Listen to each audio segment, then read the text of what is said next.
Yuhinan roh ani baju ngan kata bawa bangga. Bayang? Hana moh dah holeh, hana empat le kenira. Hana itu yang benar, hana itu yang salah. Apa masalah dia? Urang yang jet ke ni palak di mana masa perang Belanda kebunan tu. Ni artinya mata-mata, artinya pengkhianat. Makin ramai lah yang ke Belanda je makin jeroh ke je. Kerana urang cai bantu lingkar.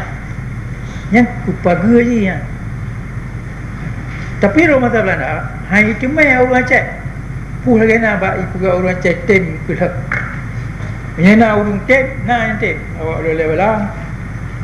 Awak urang utuh roh. Di Parlimen di bang. Tapi hana ramai. Malay urang hejik jak hana urang macam tu yang jatuh uniform Belanda ji foto apa dekat Jawa. Perkataan kebangsaan Aceh orang mantong kong lagi nak. Pun dia pugat roh dekat saya mukura. Ni Belanda ke penang ina urang yang Aceh yang ji kelah yang makan lepas ina. Yang tikap urang Aceh ia macam merdeka. Ya orang yo Jawa semua ia apa tapak orang cari kelau ni ya buhnan camat bupati kodim kodam lah betul. Orang yang nyandang haji yang benar haji jajah ya cik. Orang yang gaji pegawai haji kalah haji yang mana tahu. Bunyak pekong musuh cekak inang dorok.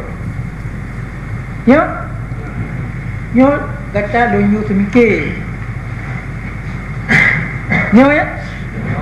Jadi menyo ino Belanda dengan Jawa macam kemai buat, ino kata mah lab sama sebuah grup tu kan Aceh ino. Sajan Belanda, ino Jawa Belanda kai kantor Jawa. Sajan Jawa ino isi kat kemai ya cok. Urang Aceh you pada menteri lengkap. Urangnya menunjuk ke lah je, pengawal je, ke urang je you na.